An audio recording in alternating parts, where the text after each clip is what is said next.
Awvalqı jirete Oýsa Qarani rahmetullahi aleyhinin ýaşaýşynyň destanyndan. Elhamdülillahi rabbil alamin ve salatu vesselamu ala seyyidil enbiya'i vel mursalin ve ala alihi ve sahbihi ecmaîn. Oýsa Qarani rahmetullahi aleyh ümmet İslam'da Allah Taala'nın dostlarynyň diýip tanylýan adam. Resulullah sallallahu aleyhi ve sellem wagtynda barmışdyk. Ýöne bir ozur bolarlygy derekli Peygamber Huda sallam ýanyna gelip bilmekdir. Ozur nämişdik? Näňeti garry denana ýaşuly başa taklamana adam ýok. Şu taýdan goýup gaýdy bilmekdir. Bir de şeýle bir Peygamber aleyhisselamyň muhabbetinde zadyna garykmışdyk görmedi ýerden ki geldi özüni taklap biljek diýip. Geldi özüni taklap biljekler. Hem riwayetlerde gelýär ki Oýsa Qarani rahmetullahi aleyh hayrut tabi'in sahabalar gören nabi tabi'i diýýär. Behterin tabi'iden biri kim? Oýsa Qarani rahmetullahi aleyh. O zaman kâde Resulullah sallallahu aleyhi ve sellem şol Yemen'e karşı bakıp aýdyrmışdy ki inni la ajidu nefser rahman min qibelil Yemen. Men Allah Taala'nın rahmatını Yemen taraftan aňlaýan diýipdir. Peygamber sallallahu öbür gaýpden bir Allah Taala'nın bir ilmi bilen habar bermekdir ki şu taýda şeýle bir ýagşy adam bar. Badi. Ýene Nebi Aleyhisselam'ın aýdan gurulmaryna gelýär ki men ummatymda bir adam ibar diýipdir ki şol adam erti kıyamet günü men ummatyma şefaat etjek. Allah Taala'nın bir icazeti bilen nagda şefaat etjek. Onda Rabi'a bilen Mudar diýen Araplar arasynda iki diýen taýpa bar. Beter mal garalarken, goýunlarken şolaň goýunlarynyň gyllarynyň tanymy gydasy diýipdir. Şu kadar şu bir dereceli adam eti kıyamet günü bir adam elinde alacak Allah'tan emri bilen. Biri atasında alacak, biri imanlı giden adamlara bamana bir divan su veripdir, şunda alacak. Kan adamla şefaat edecek. Ama Oýsa Qarani rahmetullahi aleyh de şoför köp adamın şefaat bolmaklygyna sebep boljaklaryň birdi. O zaman sahabalar sorapdyr, ya Resulullah kim o diýipdirler da? Şeýle edin.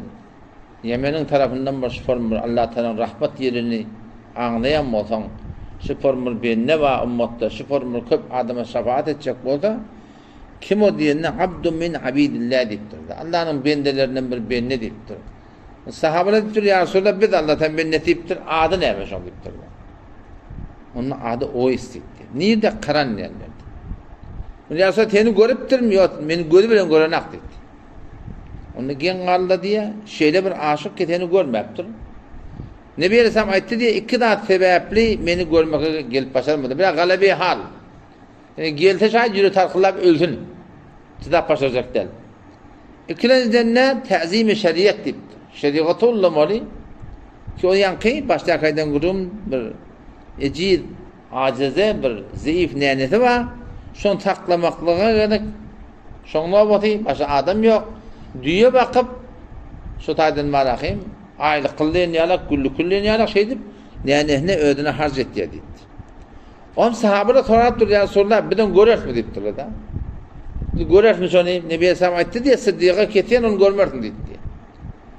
Ýöne diýipdir Faruq Murtaza Hazreti Ömer radıyallahu anhu Hazreti diýdi hawa şeýle şonu görersin o diýdi. Şonu görersin diýdi bir şahrani adam o şey hava sol tarafına o şey tağılında bir ak alamat bar diýdi.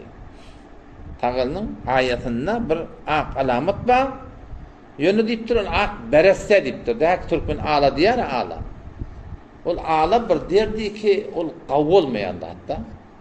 Gawulýanda hatda. Allah Taala öýri İsa aleyhisselam'a muazze edip beripdir.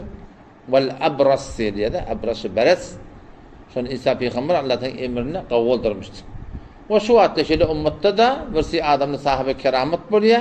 Şolun dualarının bereketini, dardının bereketini şol kabul eder. Yani dava dermanın işi eder. Elinde bir aklık var, elindeki aklık beres değil, menin şonu görseniz dipti peygamber bana men salamı şonu getirin o suretinde aydın ki men ümmetimin dua etsin diyor. O zaman rivayetlerde geliyor ahabbul ibadi ila Allah. Allah Teala'nın yanına inki sevgili adamlar bende kim el etqiya el akhfiya dedi. Takvan riayet ettiğinde günahdan görenecek yer bir de basarlı adamlar. Millet onları tanıyıp da vatanak. Takvalığını bilip de vatanak. Allah Teala'nın ilk sevgili adamlar kim şola? El-etqiya.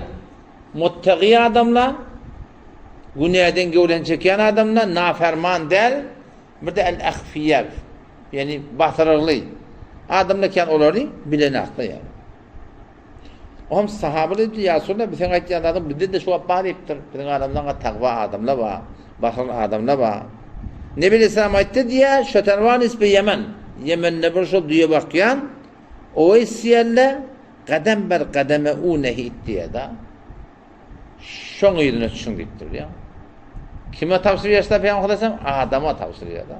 Adam'ı yerine düşünmektir. Resulullah sallallahu aleyhi ve sellem'in ölmeden önce tavsırık gidiptir. O da arada Kur'an var. Sünnet var. Ama ne diyor? İqtedu billezine min ba'di diye. Menden sonra iki kişiye tabi olundur. Ebu Bekir'in ve Ömer diye. Ve işare ile hadeyn. İşaret ediyor. İki neferden yana Ebu Bekir bilen Ömer'in yerine düşün diye. Yani adamın yerine düşmekliği Peygamber Aleyhisselam'ın büyüktür yani. Çünkü öten adam cezede geçti de muhim zat biz oturuşan adamlamız. İnelekem yardımız şeye Sure-i En'am'da şu Allah Celle Celaluhu inçeme peygamberlerin adını getiriyor. Yardımı düşü o tek tane peygamberin adı idin geliyor da. O zaman Allah Teala şu ahirinde ne deyiptir? Ulaikellezine hedallah. Şular bir cemaati ki Allah Teala'nın hidayet edilen cemaati diye da. O zaman ne o zaman? Febihudeh muhtedih diye Allah Teala. Siz şunun hidayetine tabi olun diye da. Allah Teala'nın hidayet eden cemaatleri şular febihudehum. Burada şu ayetini tabayım ben.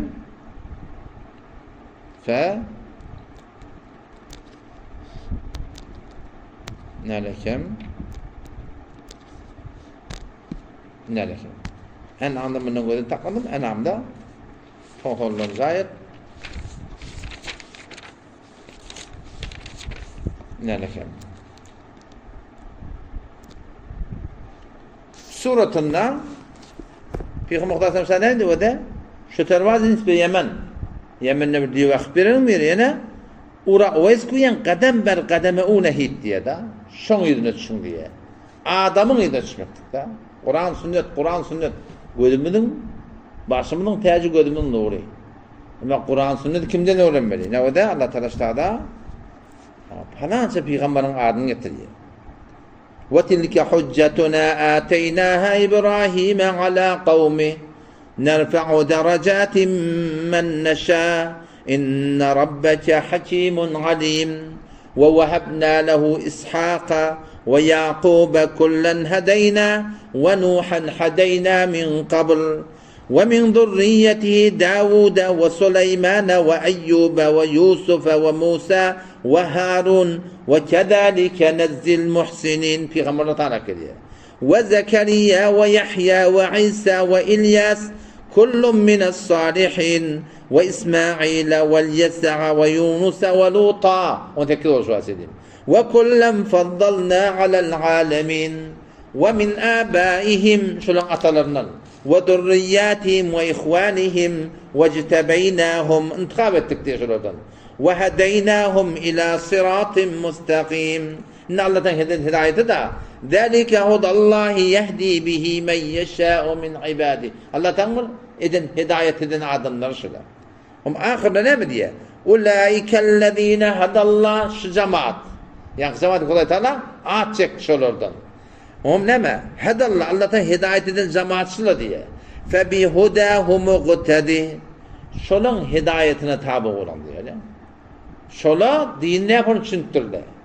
Ne yapın düşündürtürler. Fakat peygamberlerin gurrunda da izinden ve min abaihim de getirdi. Ve zurriyatihim de getirdi. Ve ihvanihim de getirdi. Yani doğullarından bile. Otomatik Kur'an'ın ne 90. ayet sureye En'am'da geliyor ki bizi adamla izine düşmektige tavşanlıktır. Adam kim? Ötesem çeyrede gurrun. Ve kunu ma'as sadikin. Allah Teala sadıkta bilen bolan diye da. 119. ayet sureye Tövbe'de geliyor. Şu muhimda. Peygamberimiz onu kati tavşanlıktır yani.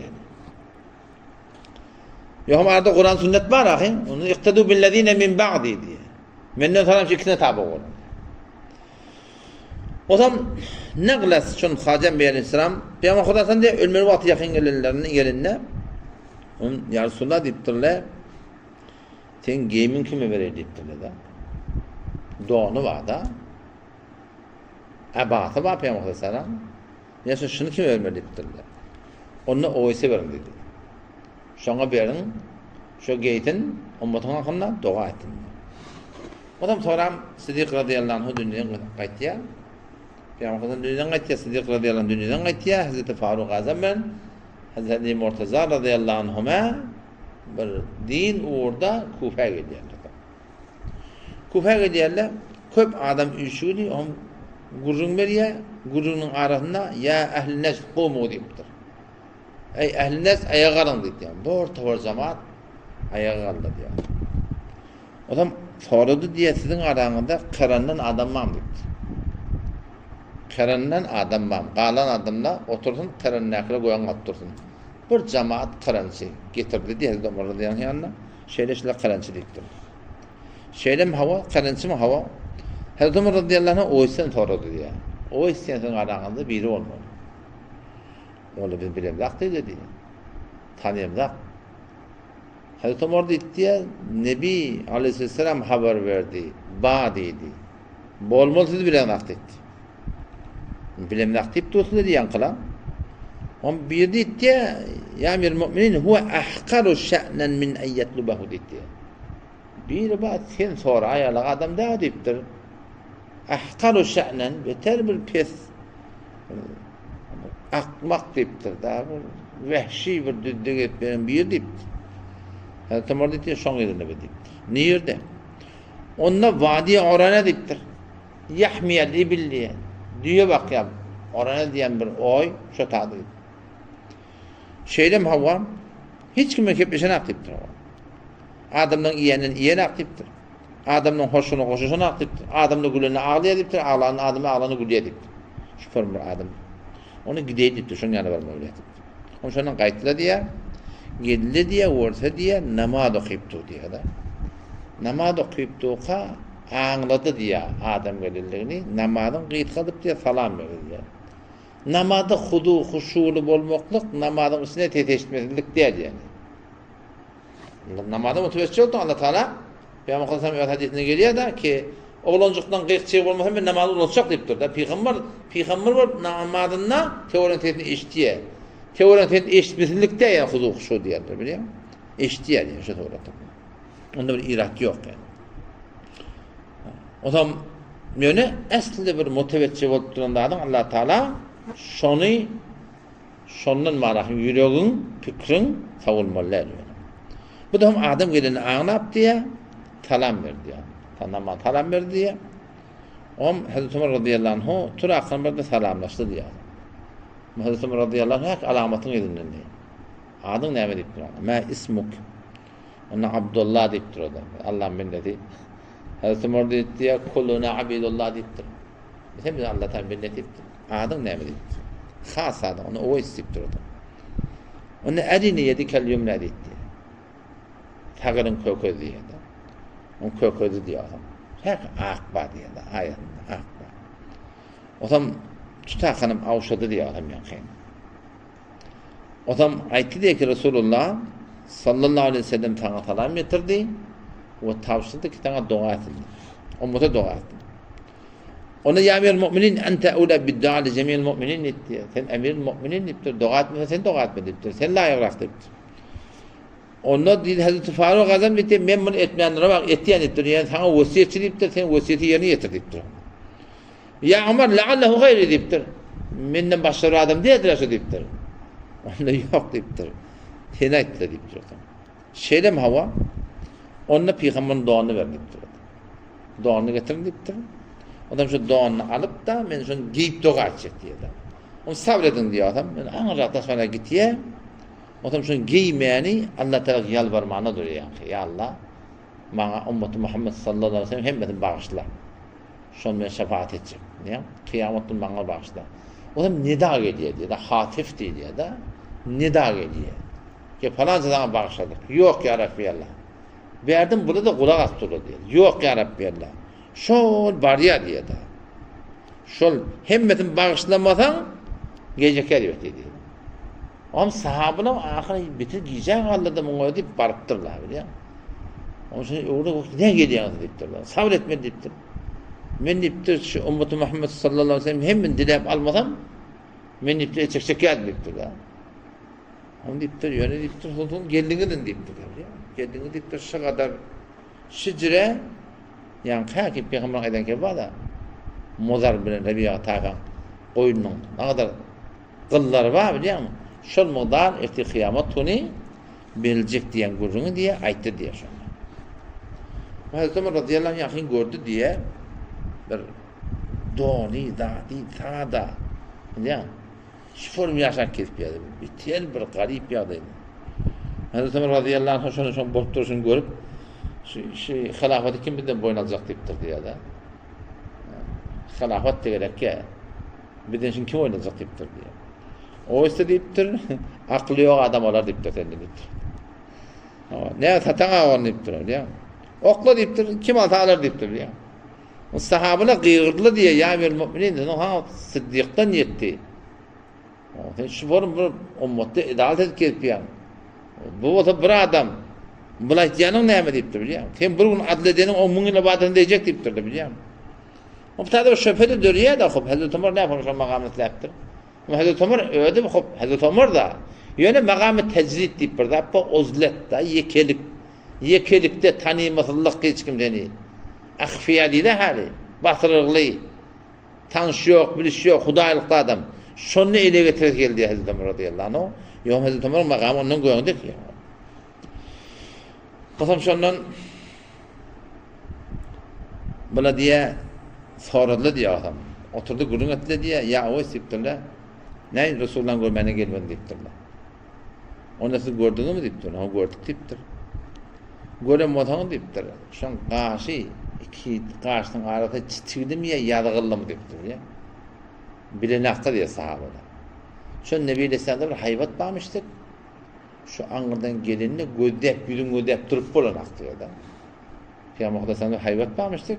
Şu Ankara'dan şu gözdeyende şu yüzün durup bulanak diyor. Bu kadar adam başına cevaplayamam buna. Ankara'dan geliyor ki hem adamların içinden ulukan oluyor diyor. Gördün mü? Heykelli adamlar hem adam heykelli oluyor diyor. Yanına varanda da diye bir üzüm oyla diye. Ortam yana.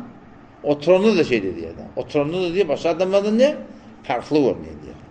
Siz gördünüz mü? Gördük. Göremeden ne acaba diye mağdayı açıklı mı? Bilin akta diye. Ne yapar onu bilinaptır diye. O hem sondan Hazreti Ömer radıyallahu anh ya o ismi dua ettiptir biliyor musun? Dua etse bana deyiptir. Ona ya emir müminin ben her namazında Allahümme gfir lil müminine vel müminat deyip dua ettiyen deyiptir biliyor musun? Yani imanlı erkek adamdır. İman denarı bağışla deyip ben dua ettiyen deyiptir. Eğer şuma iman bir selamet begur verir deyiptir. Ta aman imanlı dünyadan gitsen deyiptir. Ben duam sana yeter deyiptir. Ben dua ettim deyiptir. Yok hadi ben duam harapacak deyiptir. Yok ben duamı harapacak deyiptir. Hoşallık bilen aralarında köp kurdum ol ya. Betel giyeceğin onu koşturmayın. Kana Allah'tan nehibette. Aralarını kurdum ol ya işte da. Kurdum ol ya da. Her gayet burada diye. Usta da arada Almani dersle bağlı. Esselamu Aleyküm ve Rahmetullahi ve Berekatuhu.